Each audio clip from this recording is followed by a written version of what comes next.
앞으로 더 추가적으로 조사해야 되는 거는 이제 돈이다. 그런 건데, 특검의 결과도 그거거든요. 박근혜, 최순실은 경제 공동체다. 어쩌다가 이렇게 됐냐. 이 이야기는 결국은 최태민, 그 시절까지 거슬러 올라갈 수밖에 없어요. 박정희, 최태민 시절까지. 그렇죠?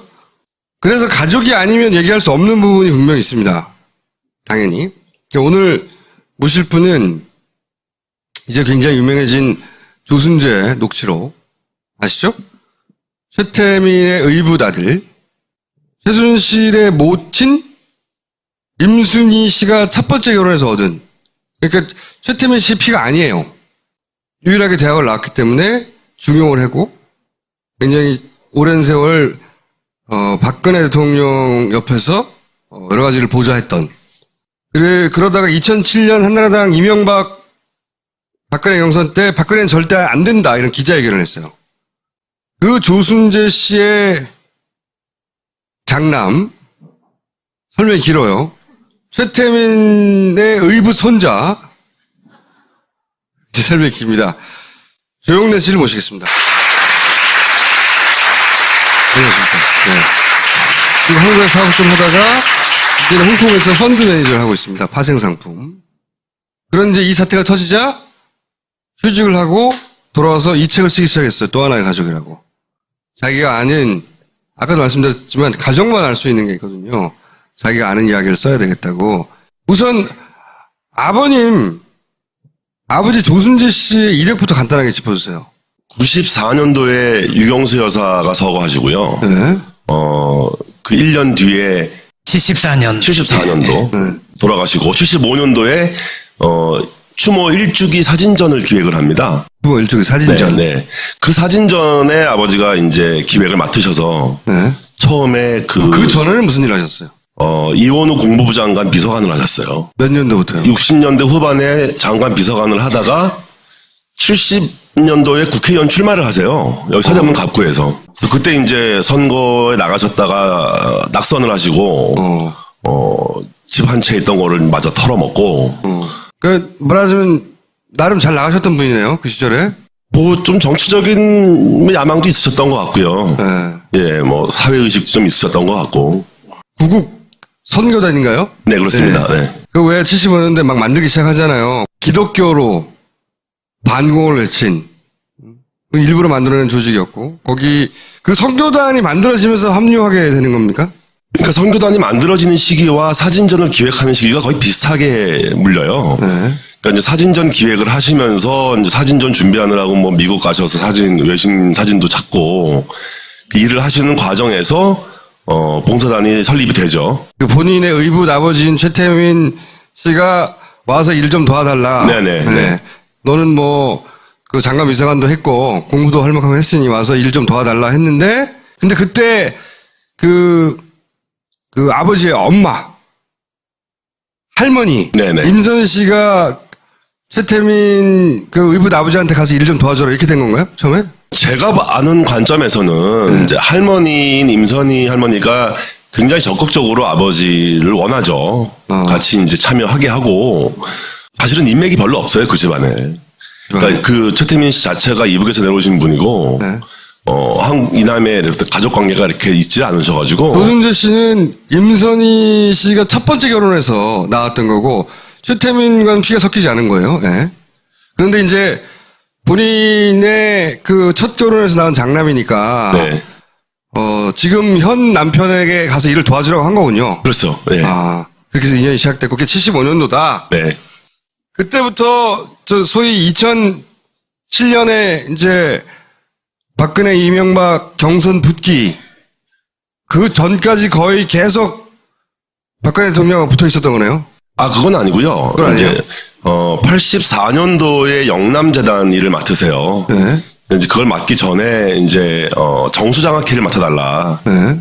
이제 제안을 받는데 아버지께서 정수장학회는 못하겠다. 못하겠다. 왜냐면은 너무 세간의 의혹도 많고 보는 눈도 많고 근데 그건 좀 곤란하다. 그리고 또 저희 어머니도 결사 반대하셨고.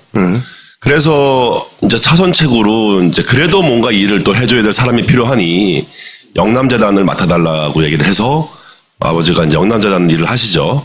75년에 구국성균단으로 시작해서 네. 이제 영남대학으로 이어지는 네. 6년. 이제 영남대학교가 1인 주주로 있는 회사가 영남투자금융이라는 회사고요. 네. 그 금융회사의 전모로 자리를 옮기세요. 그러니까 돈 관리를 하셨다는 얘기네. 그렇죠. 근데 영남대. 이제 서울에 있는 영남대학 그 영남투자금융 서울 사무소가 있어요. 명동에. 네. 그 명동에 있던 사무실에 이제 처음 나가셔서 84년도부터 일을 하시다가 85년도에는 아예 대구로 내려가시죠. 그러다 갈라지는 게 언제예요? 할머니 때문에 이제 계속 일에 관련이 되죠.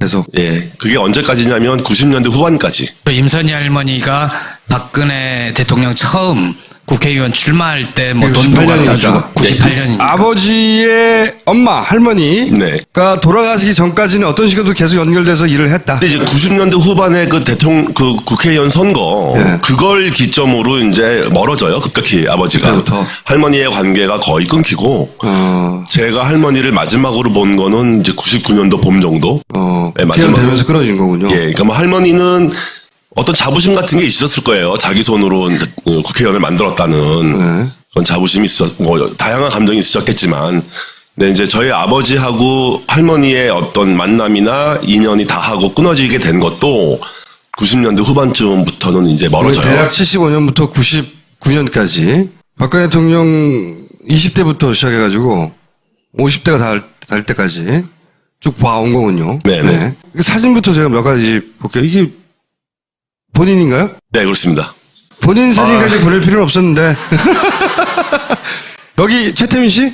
네. 아, 그래서 관계를 증명하느라고 가족 관계 증명 같은 거예요.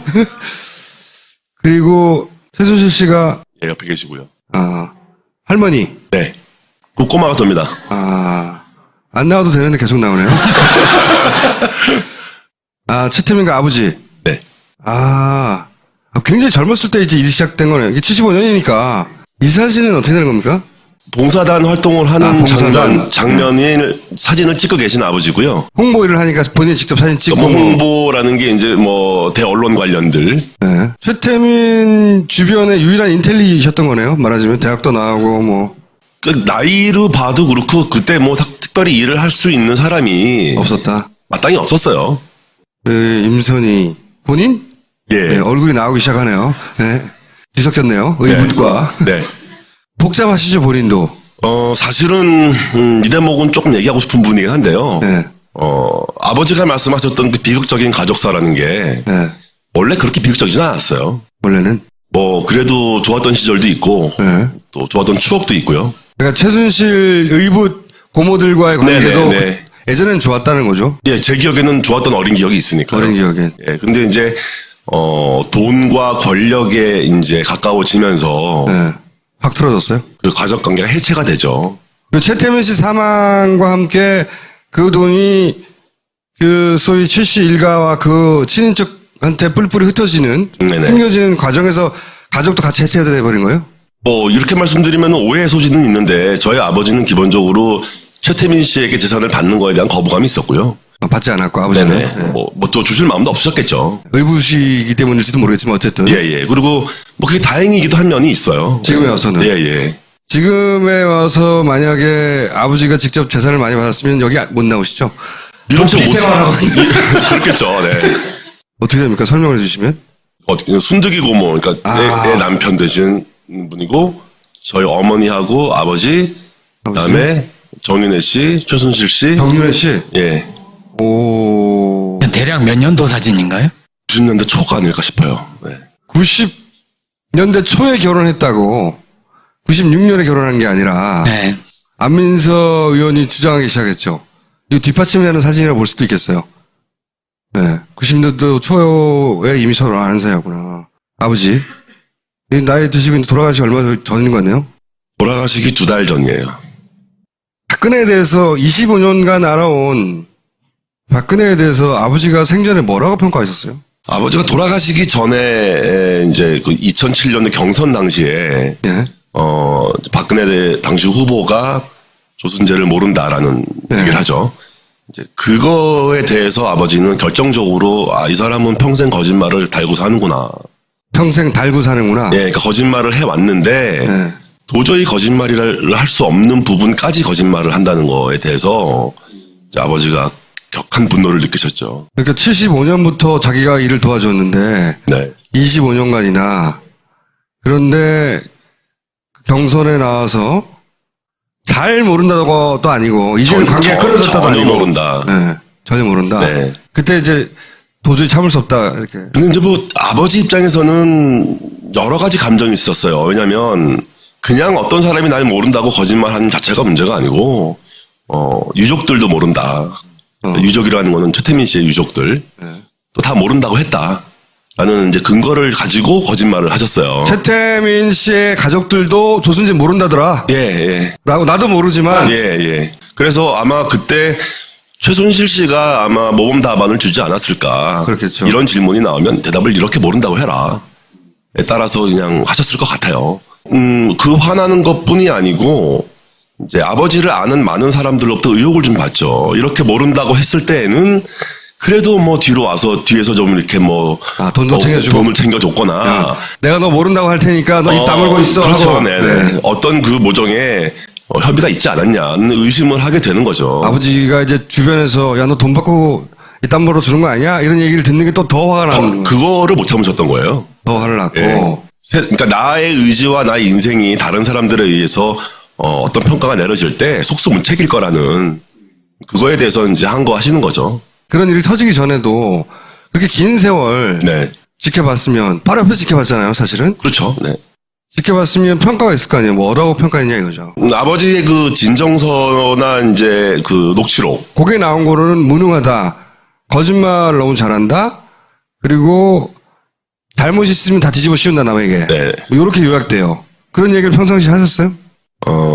아주 많이는 아니고요. 예. 그런 얘기는 간간히 제가 들었던 얘기죠.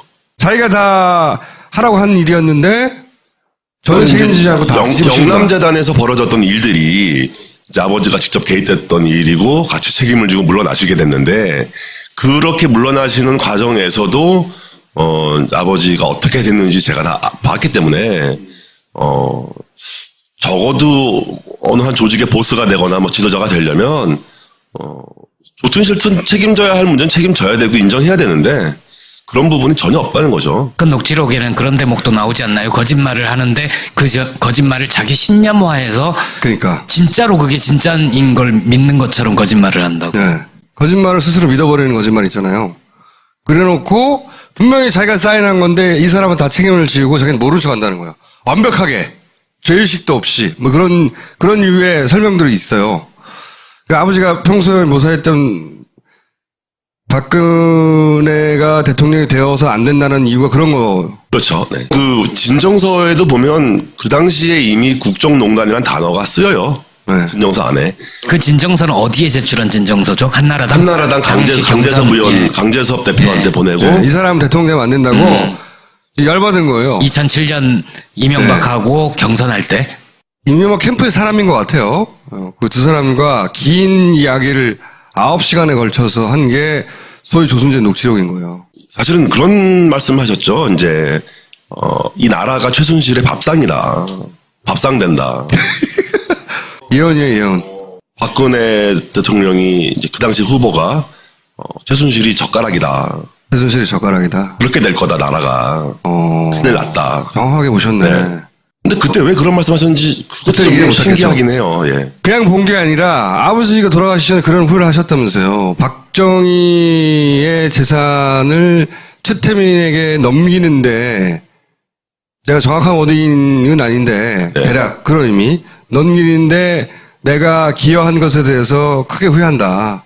아버지가 자책을 하셨어요. 굉장히 많이. 뭐라고? 내가 잘못한 일의 결과라고 생각하셨던 부분이 있고, 그러니까 전체적인 구조가, 그리고 내 손으로 그랬다. 내가 내 손으로. 직접 개입했다라는 단어와 네. 내 손으로 그랬다라는 부분이 나와요. 내 손으로 했다. 이제 저는 나중에 그걸 제가 해석을 해야 되는 부분이 있는데, 근데 그 내 손으로 했다는 게 이제 겨우 말하자면 최순실이 그런 돈을 가지고 휘두르고 박정희 대통령의 뭐 예를 들면 금고 혹은 비자금 뭉탱이 돈이 옮겨지고 이제 옮겨지는 과정에서 어떤 에피소드 하나가 있어요. 어떤 그걸 가지고 제가 이제 강하게 추정을 하는 부분인데, 네. 저희 친척 되시는 이제 어르신이 젊으셨을 때, 운동하시는 분이셨는데요. 이제 그분이 운동하는 그 사범들하고 유단자들을 이제 몇 명 동원을 해서 강남의 어딘가에 가서 지키는 장면이 나와요.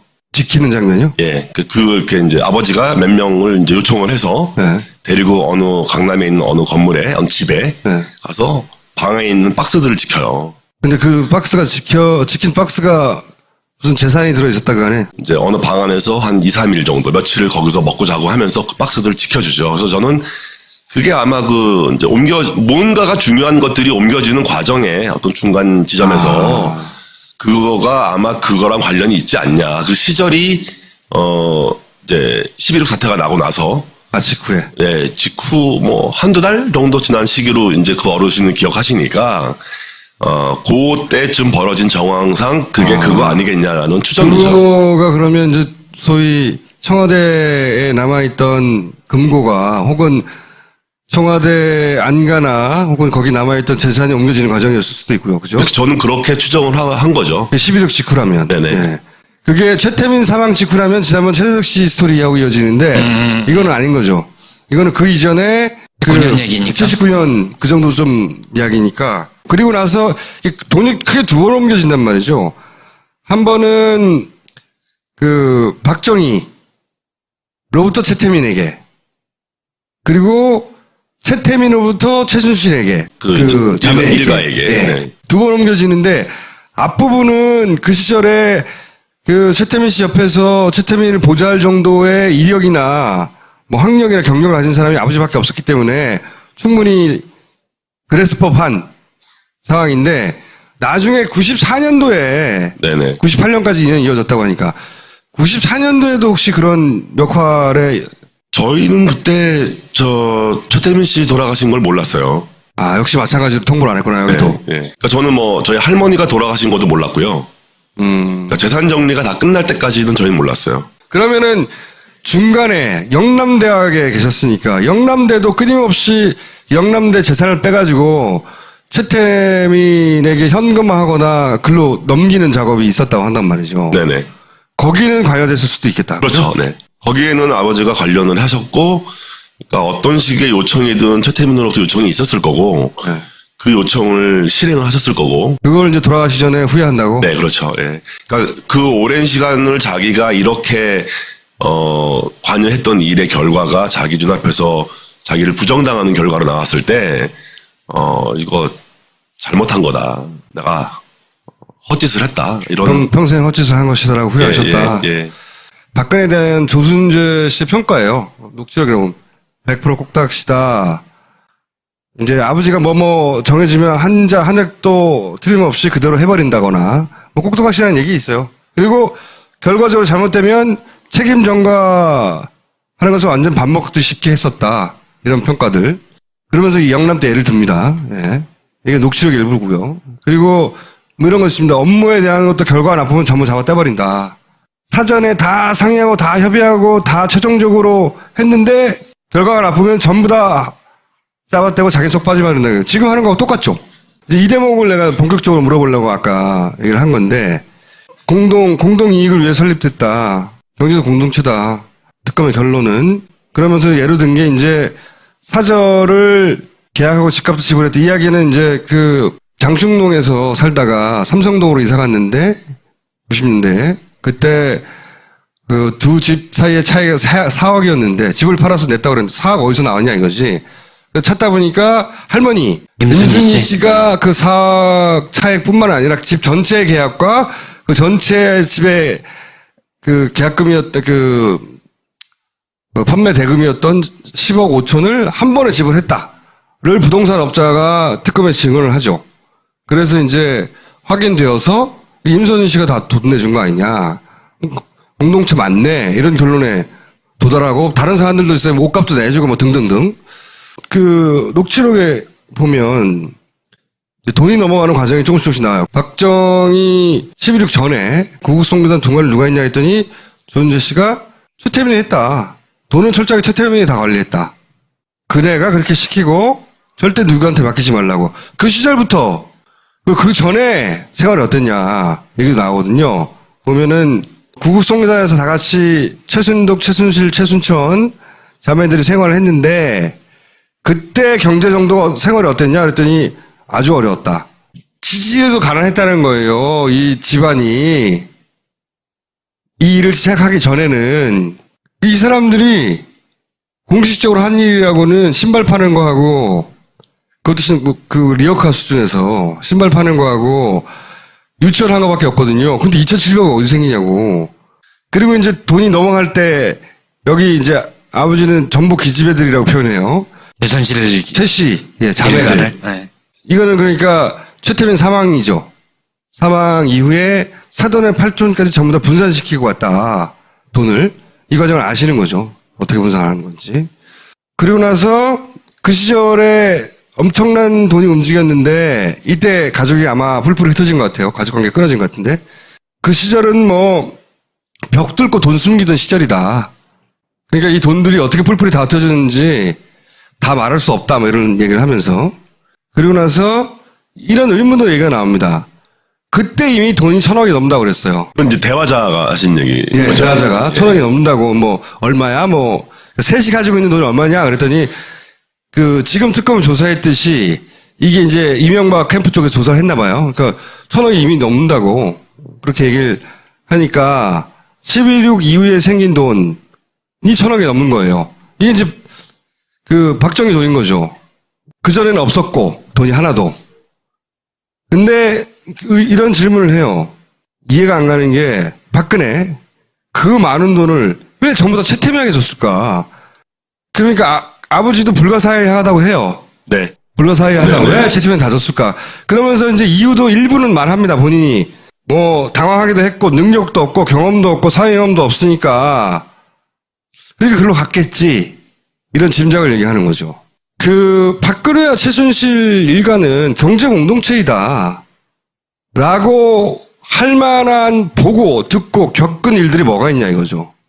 개인적으로 경제 활동을 하시지 않았으니까. 박근혜 네네. 대통령. 그리고 개인적으로 소비 생활을 하지 않았으니까요. 소비 생활을 하지 않았다면 필요한 뭐 소소한 일상 용품부터 뭐 집에서부터 뭐 필요한 모든 생활 비용과 하다못해 뭐 장을 보러 가서 뭐 식재료를 사오는 것까지 본인이 하지 않고 누군가가 다 해줬고 네. 또 그 비용도 저희 할머니 임선희 씨가 준 돈으로 저희 어머니가 뭐 집행을 하거나 시장 봐오거나 뭐 아니면 다른 사람들이 하거나 이렇게 누군가가 대신 소비 활동을 했으니까 이게 일상 전체가 다 할머니가 준 돈으로 했다. 아니, 그 돈도 할머니 돈은 아닌 거잖아요.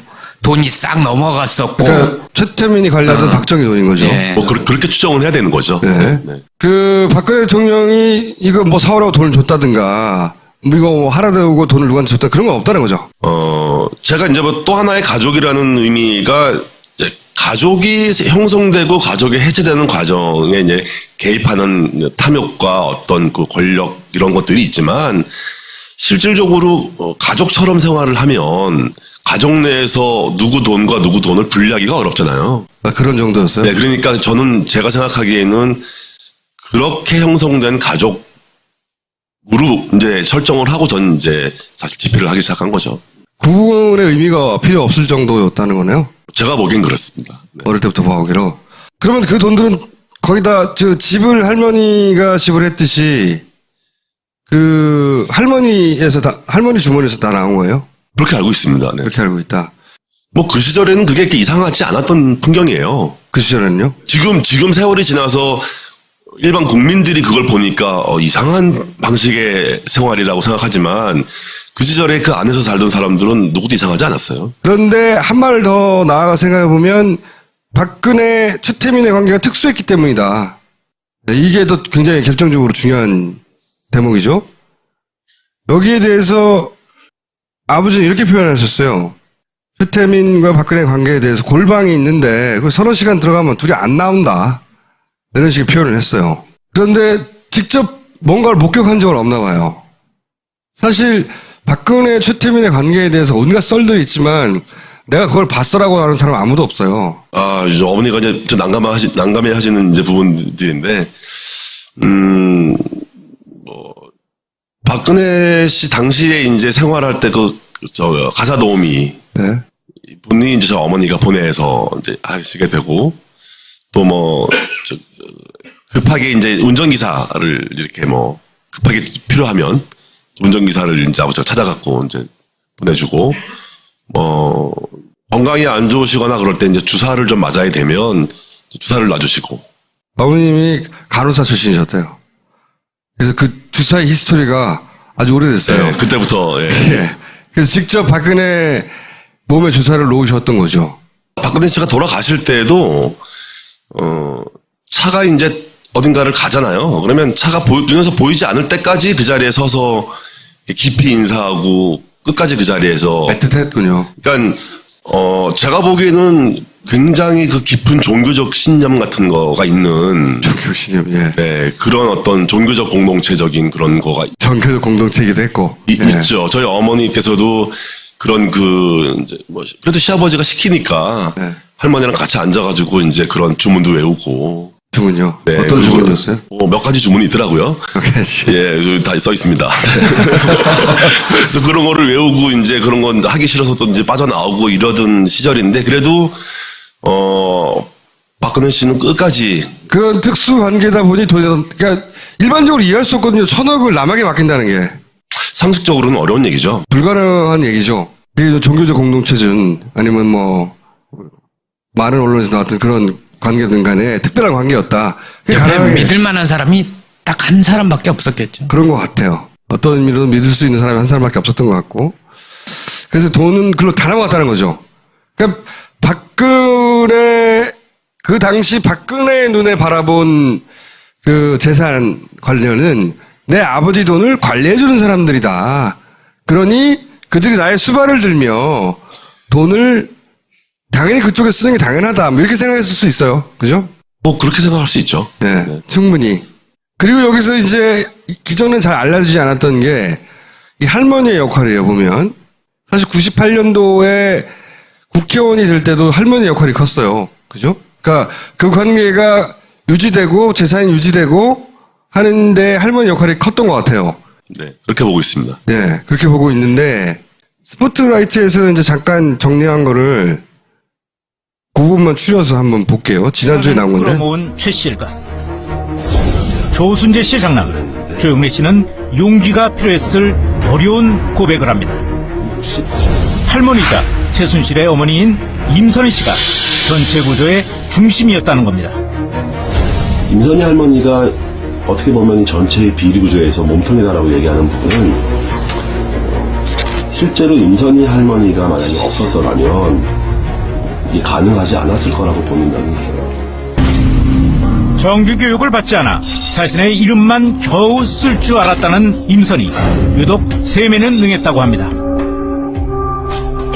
돈 버는 재주도 뛰어나고 어떤 돈에 대한 집착도 굉장하고 배움이 없으셨던 분 치고는 세임이 빨랐고 장부 같은 건 가지 다니시지도 않았는데 다 기억을 했고 할머니를 제일 많이 닮은 사람이 그 중에 최순실 씨가 아닐까. 딸라성까지 하며 특유의 억척스러움으로 집안의 가장 역할을 했다는 임씨.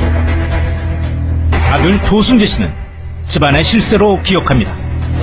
이 사람도 개판 일보 직전인데 우리 모친 만난 덕에 인간 된 거지. 우리 모친 능력이 대단한 거야. 우리 모친이 남자로 태어났으면 재벌이 됐을 거야.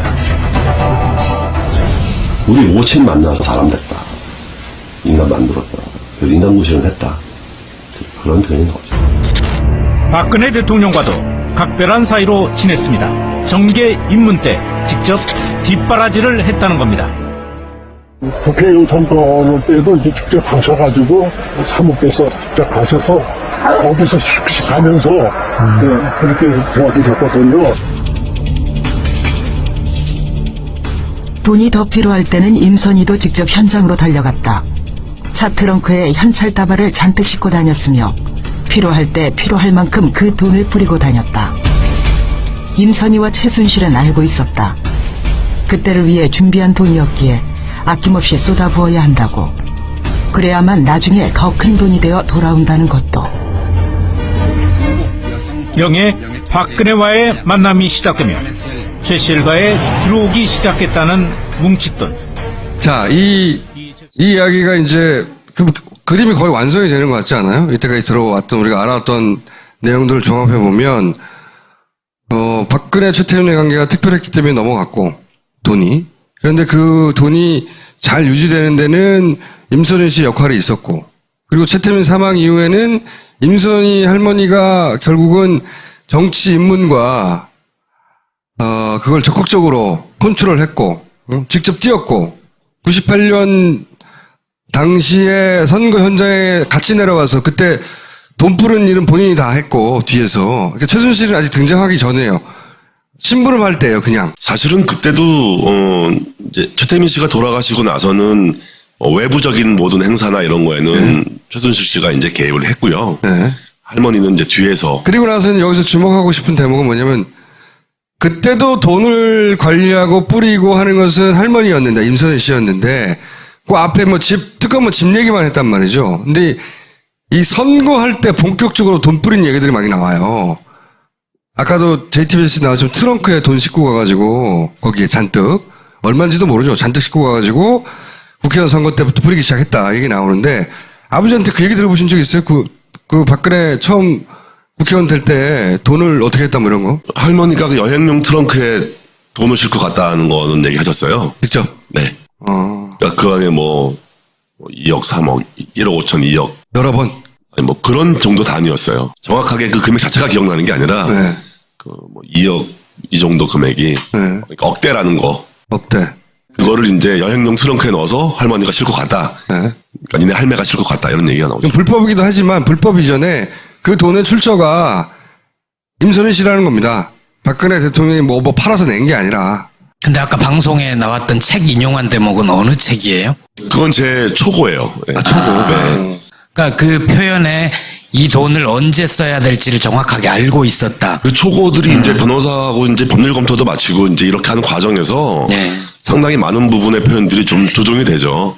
그리고 그 이야기를 뒷받침하는 그 최순실 17년 운전기사의 증언도 있어요. 이게 작년 말에 나온 세계일보가 보도한 내용인데 워낙 많은 뉴스가 쏟아져 나와서 그렇게 눈에 띄지 않고 묻혀버렸어요. 근데 지금 한번 보시면 선거 거의 내일부터 시작했다 그러면 오늘 가정부 됐고 이제 공직선거 하루 전날이군요. 이제 하루 전날쯤 내려가는데 자 98년도도 그렇고 2000년도도 마찬가지야.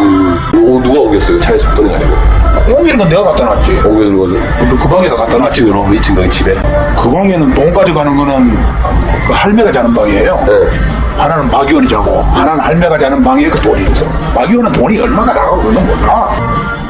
2000년도는 어땠어요? 2000년도 똑같이 했다고 그랬는데 어떻게 했어요? 2000년도? 그때도 맨 똑같아. 돈을 그때 배달했다는 거죠. 한마디로 말하면. 그 증언이 이제 아버지의 얘기나 이 운전기사의 얘기나 다 일치하는 거죠, 이게. 또 이야기도 합니다. 오랜 시간을 같이 했으니까 최태민의 재산이 결국 사망하자 최순실 쪽으로 여기서 최순실은 이제 최씨 자매들을 지칭하는 거예요. 자매들로 옮겨졌다라는 진술도 쭉 해요. 요약하면 그거예요. 재산이 일로 넘어갔다. 자기가 봤다. 이런 경험담을 얘기하는 거죠. 그 당시에 저희 아버지가 그걸 되게 이상하게 생각하고 잘못됐다는 그 현실 인식이 그 당시에는 좀 희박했던 것 같고요. 없었겠죠, 그때는. 네. 네. 그리고 이제 2007년도 이제 돌아가시기 전에 이제 언젠가부터 이제 정치 쪽으로 박근혜 씨가 한 발 한 발 다가가는 거를 좀 불편하게 느끼기 시작했어요. 저 자질로 된다는 말인가? 네, 이제 정치적 역량도 문제지만 여러 가지 면에서 그러니까 아버지는 옛날에는 그러셨죠. 뭐 그 박정희 대통령에 대한 뭐 추모 사업이라든지 사회 활동이나 봉사 활동 정도를 하는 게 좋다. 정치에 깊이 들어가는 거는 불편했다. 자질도 거죠. 안 되고. 네. 그런데 이제 어느 순간엔간 확 들어갔는데 대통령 후보가 돼서 경선에 이제 자기를 부정하는 그 인터뷰 그 증언을 했을 때 어떤 부분은 사실 이해는 해요. 왜냐면 최태민 씨와의 관계를 그냥 옛날에 뭐 같은 일을 하면서 좀 도와준 정도의 관계로 의미를 축소해서 인정 안 할 수는 없고 다 증거들이 사진이 있으니까 그러니까 그렇게 축소해서 인정을 해왔는데 조순재까지 안다고 얘기하면 이제 그 거짓말이 드러나게 될 가능성이 좀 높아지잖아요. 그러니까 아버지를 인정할 수가 없었던 거예요. 최순실 쪽에서 인정하면 안 된다고 그랬겠죠. 그렇죠. 예. 네. 그건 뭐 당연히 네. 그랬을 거고요. 의붓 오빠지만 네. 우리 과거의 치부를 다 알지 않느냐. 인정하면 안 된다 이렇게 했겠죠. 당연히. 인정을 하고 나면 그 다음에 또 이제 아버지가 무슨 다른 증언을 했을 때는 사실성을 가지게 되니까 인정할 수 없었겠죠. 아예 부인해서 저 사람이 하는 말이 거짓말로 만들어봐야 그래야 되는. 그랬다고 전면적으로 봐야죠. 부인하는. 네. 할머니가 돌아가신 이후에 급격하게 관계가 나빠진다고 그러셨잖아요. 돌아가시기 전에도 할머니를 한 몇 년간 못 뵀어요, 저는. 그러니까 저희 아버지도 못 봤고, 네. 그러니까 할머니가 재산이 있던 시절에는, 이제 재산이 이제 점점 딸들에게 넘어가는 과정에서는 네. 저희 아버지가 배제당하죠. 네. 그러면서 이제 저희 아버지도 아들이니까 엄마가 보고 싶을 수 있고. 네. 친엄마잖아요. 그렇죠. 아버지 예, 입장에서. 평생 엄마에 대한 어떤 모성에 대한 그리움이 있었어요, 아버지는. 당연히 그렇겠죠. 근데 그거를 이제 뭐 10살에 이제 할머니가 제가 가시면서 아버지를 두고 가셨으니까. 네. 그러니까 잃어버린 모성을 계속 찾는 과정 속에서 헤맸던 것 같고요. 그래서 더더욱 최태민 일을 도와줬겠죠. 엄마가 도와주라고 하니까 친엄마가. 뭐 거절할 수 없었다고 봐야죠. 네. 가족관계 해체라는 게 그런 거예요. 이제 기대하지 않았던 돈이 생기면 더 행복해져야 되는데 기대하지 않았던 돈이 생기는 순간 가족관계가 다 깨진다는 거죠. 이제 이게 의붓 오빠이긴 하지만 저쪽에 재산을 주고 싶지 않았던 최 씨 자매가 네네. 아버지를 철저히 배제했을 수 있겠네요. 그렇죠. 네. 네. 당연히 그랬죠. 그러면서 떨궈져 나갔고 네네. 그 과정에서 엄마도 잘 못 보게 되는 상황이 네네네. 벌어진 거군요. 이복 오빠를 철저히 배제하는 과정에서 동원한 폭력이나 뭐 이런 걸 보면 거긴 무슨 짓을 할 수 있는 거니까 여기는 그냥 돈을 안 주고 그냥 연락도 안 해버리고 끊어버린 엄마하고 관계를 끊어버린 거구나 아예. 이제 그 부분이 할머니는 사실 좀 주고 싶어 했어요. 전 알고 있었고요. 그렇겠죠. 친엄마인데. 네. 할머니의 의지는 분명히 뭐 저도 귀여움을 받은 손자고 또 아버지도 안타까워 하셨고 이제 그럴 수 없는 사정은 아버지가 아마 그럴 수밖에 없지 않았겠냐. 아버지는 이해하시는 부분이 있었고요. 그런데 다만 엄마를 못 보는 게 오래됐고 이제 엄마를 못 본 상태에서 이제 돌아가신 것도 우리는 몰랐고 그거야 뭐. 예, 그런 것들이 이제 아버지한테는 한으로 남으신 거죠. 그럼 특검이 수사 결과를 경제도 가족이라고 발표하셨을 때 어떠셨어요? 사실은 제가 이렇게 인터뷰라는 거를 하고 요새 이렇게 하는 이유는요, 꼭 주장하고 싶은 얘기가 있어요. 네. 이게 길고 오래된 부정부패의 이야기라는 본질, 네.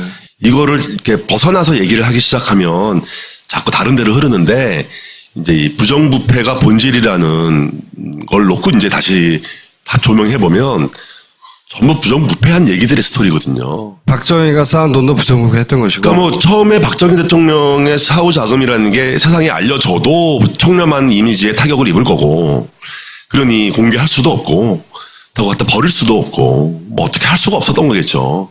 그러니까 아버지는 그런 의미에서 뭐 아까 당황하기도 했고, 뭐 그래서 그랬다고 얘기하시지만, 부패가 싹틀 수 있는 구조가 아주 잘 만들어져 있던 환경에 기가 막히게 그 현장에 서 있었던 분. 그리고 그 부정부패 위에서 부정부패를 통해서 계속 관리해 나가고 확대해 가고. 이 그 수십 년의 세월이 부정부패의 연장의 연장으로 계속 이어진 거니까 부정부패가 이 사회에 어떤 해악을 끼쳤나.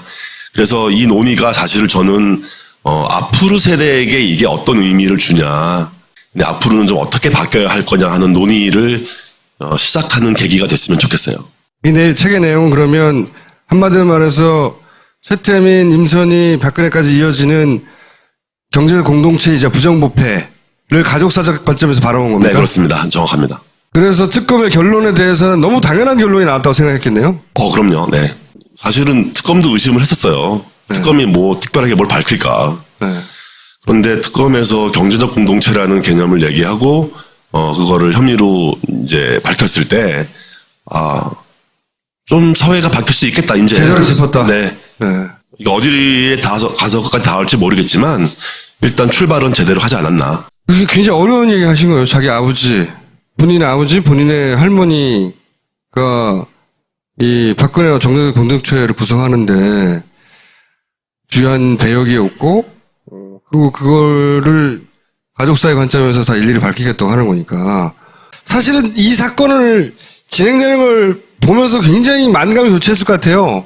사실 이 책을 쓴 동기를 저번에 여쭤보셨을 때, 아버지가 불쌍해서 했어요.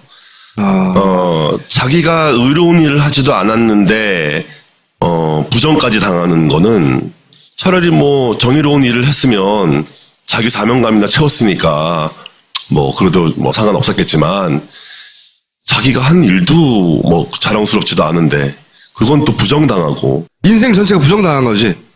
허무하신 거죠. 그것도 이제 죽을 날도 얼마 안 남았는데 그러니까 아버지가 돌아가기 전에 풍경이 되게 외롭고 그랬어요. 근데 그때를 생각하고선 이제 방송에서 아버지 음성이 나오잖아요. 홍콩에서 이제 잠자려고 이제 그 방에 누워 있는데 방송에서 아버지 음성이 들려요. 눈물 많이 나더라고요. 그래서 불쌍해서 내가 책 한 권 써드려야겠다. 실제 있었던 일이 뭔지 역사에 남겨놔야 되겠다 이런 거네요. 네, 그렇습니다. 마지막으로 하고 싶은 얘기 있으세요? 오늘 여기까지 했습니다. 뭐 전체적으로 부정부패한 사회가 조금 투명해지는데 제가 조금 시작을 하는데 기여했다는 평가만 받으면 뭐 여한이 없겠습니다. 알겠습니다. 감사합니다. 당신에게 파인프라는 어떤 치약인가요? 단순히 비싼 치약인가요? 구강 관리의 혁신, 잇몸 질환과 구취에서 자유로운 프리미엄 기능성 치약 파인프라로 당신의 치아와 잇몸에 하루 3번 건강을 선물하세요. 딴지마켓에 오시면 파인프라 치약과 파나세아 샴푸, 비누까지 만나실 수 있습니다. 안녕. 여긴 기회의 광장. 팀스케어. 꼭 일상만 공유해야 해? 우린 기회만 공유해. 하고 싶은 것이 있어? 세상에 외쳐봐. 너와 함께 해줄 거야. 우리 함께 일해볼래? 내 손 안의 기회. 팀스케어. 본격 직장인 드라마 공생. 아이고 오과장! 바이오한테 화한 왜 안 보낸 거야? 10만 원이 넘을 텐데 지출 내역이 없잖아. 보냈습니다. 착한 콜 화하는 69,000원이라서요. 에? 착한 콜? 1800-9222 정직한 가격에 착한 콜 꽃배달 서비스. 거기다 구매 금액의 5%는 어려운 이웃에게 기부됩니다. 딴지마켓의 검증으로 안심할 수 있는 1800-9222 착한 콜. 대리운전은 1800-9998 퀵 서비스는 1800-9668. 엄마! 가글 했는데 입에서 뭐가 나왔어! 그거 올리덴탈 체크 가글이라 그런겨. 지금 쓰고 있는 가글 사용 후 확인해 보셨나요? 무색소, 무알콜, 무계면 활성제의 올리덴탈 체크 가글은 쉽게 나온 입안의 이물질을 눈으로 확인할 수 있습니다. 딴지마켓에서 판매 중입니다. 앞으로 더 추가적으로 조사해야 되는 거는 이제 돈이다. 그러는데 특검의 결과도 그거거든요. 박근혜, 최순실은 경제 공동체다. 어쩌다가 이렇게 됐냐. 이 이야기는 결국은 최태민 그 시절까지 거슬러 올라갈 수밖에 없어요. 박정희, 최태민 시절까지. 그렇죠? 그래서 가족이 아니면 얘기할 수 없는 부분이 분명히 있습니다. 당연히. 오늘 모실 분은 이제 굉장히 유명해진 조순재 녹취록 아시죠? 최태민의 의붓아들, 최순실의 모친 임순희 씨가 첫 번째 결혼해서 얻은, 그러니까 최태민 씨 피가 아니에요. 유일하게 대학을 나왔기 때문에 중용을 하고 굉장히 오랜 세월 박근혜 대통령 옆에서 여러 가지를 보좌했던. 그러다가 2007년 한나라당 이명박 박근혜 경선 때 박근혜는 절대 안 된다 이런 기자회견을 했어요. 그 조순재 씨의 장남, 설명이 길어요. 최태민의 의붓 손자, 설명이 깁니다. 조영래 씨를 모시겠습니다. 안녕하십니까. 네. 지금 한국에서 사업 좀 하다가 이제는 홍콩에서 펀드 매니저를 하고 있습니다. 파생상품. 그런데 이 사태가 터지자 휴직을 하고 돌아와서 이 책을 쓰기 시작했어요. 또 하나의 가족이라고. 자기가 아는, 아까도 말씀드렸지만 가족만 알 수 있는 게 있거든요. 자기가 아는 이야기를 써야 되겠다고. 우선 아버지 조순재 씨의 이력부터 간단하게 짚어주세요. 94년도에 유경수 여사가 서거하시고요. 네. 그 1년 뒤에 74년도 돌아가시고 75년도에 추모 1주기 사진전을 기획을 합니다. 뭐 일종의 사진전. 네. 그 사진전에 아버지가 이제 기획을 맡으셔서 네. 처음에 그 전에는 무슨 일 하셨어요? 이원우 공보부 장관 비서관을 하셨어요. 몇 년도부터요? 60년대 후반에 장관 비서관을 하다가 70년도에 국회의원 출마를 하세요. 여기 서대문 갑구에서. 그때 이제 선거에 나가셨다가 낙선을 하시고 집 한 채 있던 거를 마저 털어먹고. 그 말하자면 나름 잘 나가셨던 분이네요. 그 시절에. 뭐 좀 정치적인 야망도 있으셨던 것 같고요. 네. 예, 뭐 사회의식도 좀 있으셨던 것 같고.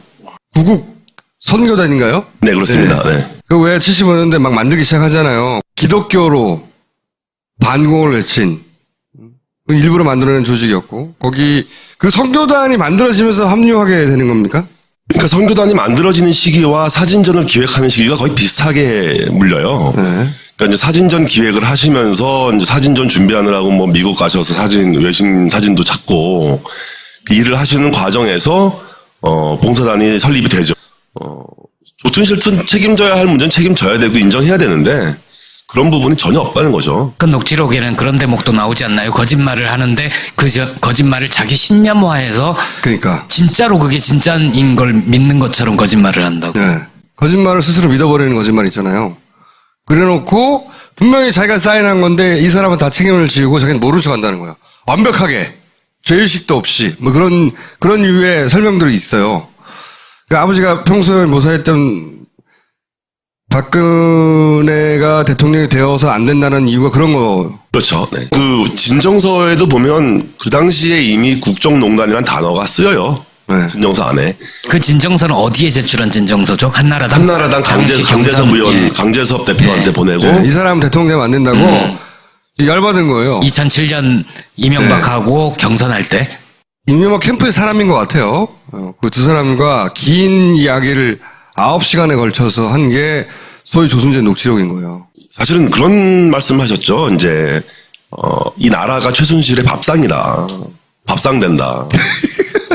예언이에요, 예언. 박근혜 대통령이 이제 그 당시 후보가 최순실이 젓가락이다. 최순실이 젓가락이다. 그렇게 될 거다 나라가. 큰일 났다. 정확하게 보셨네. 네. 근데 그때 왜 그런 말씀하셨는지 그것도 좀 신기하긴 해요. 예. 그냥 본 게 아니라 아버지가 돌아가시기 전에 그런 후회를 하셨다면서요. 박정희의 재산을 최태민에게 넘기는데 제가 정확한 워딩은 아닌데 네. 대략 그런 의미 넘기는데 내가 기여한 것에 대해서 크게 후회한다.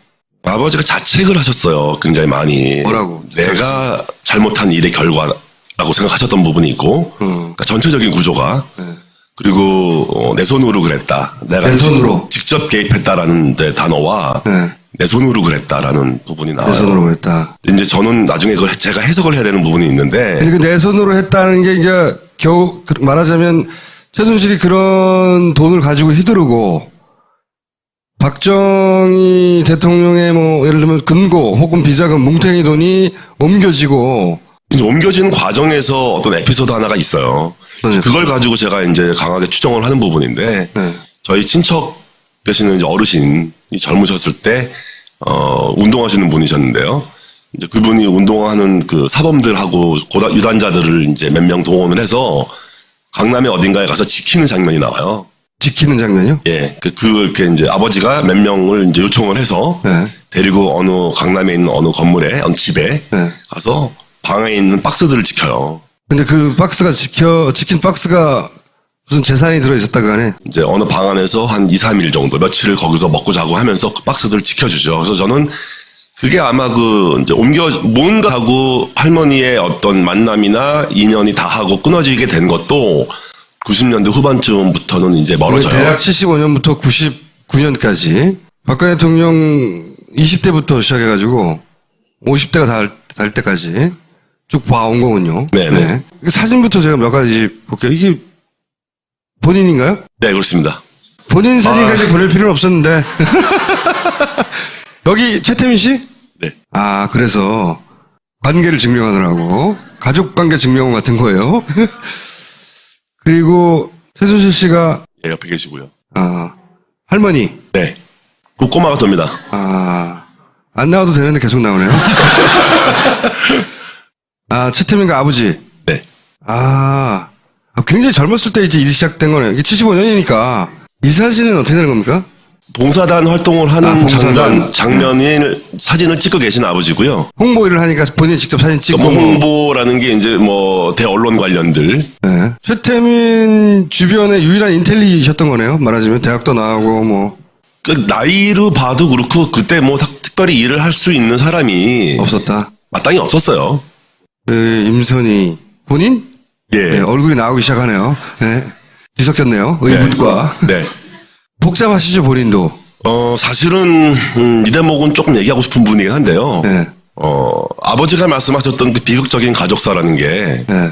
원래 그렇게 비극적이진 않았어요. 원래는? 뭐, 그래도 좋았던 시절도 있고, 네. 또 좋았던 추억도 있고요. 그러니까 최순실 의붓 고모들과의 관계도 네네네. 예전엔 좋았다는 거죠? 예, 제 기억에는 좋았던 어린 기억이 있으니까요. 어린 기억엔. 예, 근데 이제, 돈과 권력에 이제 가까워지면서, 네. 확 틀어졌어요? 그 가족 관계가 해체가 되죠. 그 최태민 씨 사망과 함께 그 돈이 그 소위 최 씨 일가와 그 친인척한테 뿔뿔이 흩어지는, 네네. 숨겨지는 과정에서 가족도 같이 해체가 돼버린 거예요? 뭐 이렇게 말씀드리면 오해의 소지는 있는데 저희 아버지는 기본적으로 최태민 씨에게 재산을 받는 거에 대한 거부감이 있었고요. 받지 않았고 아버지는. 네네. 네. 뭐 또 주실 마음도 없으셨겠죠. 의붓이기 때문일지도 모르겠지만 어쨌든. 예예. 그리고 뭐 그게 다행이기도 한 면이 있어요. 지금에 와서는. 예예. 지금에 와서 만약에 아버지가 직접 재산을 많이 받았으면 여기 못 나오시죠? 이런식 못 생활하고 그렇겠죠. 네. 어떻게 됩니까? 설명해 주시면. 순득이 고모, 그러니까 내 남편 되신 분이고 저희 어머니하고 아버지, 그다음에 정윤혜 씨, 최순실 씨, 정윤혜 씨. 예. 오. 대략 몇 년도 사진인가요? 90년대 초가 아닐까 싶어요. 네. 90년대 초에 결혼했다고 96년에 결혼한 게 아니라 네. 안민석 의원이 주장하기 시작했죠. 이 뒷받침되는 사진이라 볼 수도 있겠어요. 네. 90년대 초에 이미 서로 아는 사이였구나. 그 본인의 의붓 아버지인 최태민 씨가 와서 일 좀 도와달라. 네네. 네. 너는 뭐 그 장관 비서관도 했고 공부도 할 만큼 했으니 와서 일 좀 도와달라 했는데 근데 그때 그 아버지의 엄마 할머니 네네. 임선 씨가 최태민 그 의붓 아버지한테 가서 일 좀 도와줘라 이렇게 된 건가요? 처음에? 제가 아는 관점에서는 이제 할머니인 임선희 할머니가 굉장히 적극적으로 아버지를 원하죠. 같이 이제 참여하게 하고 사실은 인맥이 별로 없어요 그 집안에. 그러니까 그 최태민 씨 자체가 이북에서 내려오신 분이고 이남의 가족 관계가 이렇게 있지 않으셔가지고. 노승재 씨는 임선희 씨가 첫 번째 결혼해서 나왔던 거고 최태민과는 피가 섞이지 않은 거예요. 네. 그런데 이제 본인의 그 첫 결혼에서 낳은 장남이니까 네. 지금 현 남편에게 가서 일을 도와주라고 한 거군요. 그렇죠. 네. 그렇게 해서 인연이 시작됐고 그게 75년도다. 네.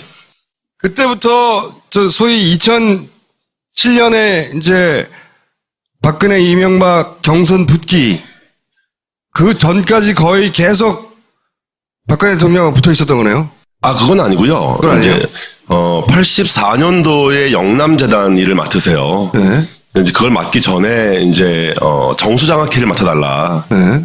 이제 제안을 받는데 아버지께서 정수장학회는 못하겠다. 못하겠다. 왜냐면은 너무 세간의 의혹도 많고 보는 눈도 많고 근데 그건 좀 곤란하다. 그리고 또 저희 어머니도 결사 반대하셨고.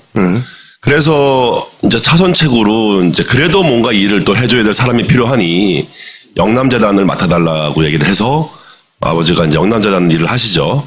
75년에 구국성균단으로 시작해서 네. 이제 영남대학으로 이어지는 인연. 이제 영남대학교가 1인 주주로 있는 회사가 영남투자금융이라는 회사고요. 네. 그 금융회사의 전무로 자리를 옮기세요. 그러니까 돈 관리를 하셨다는 얘기네.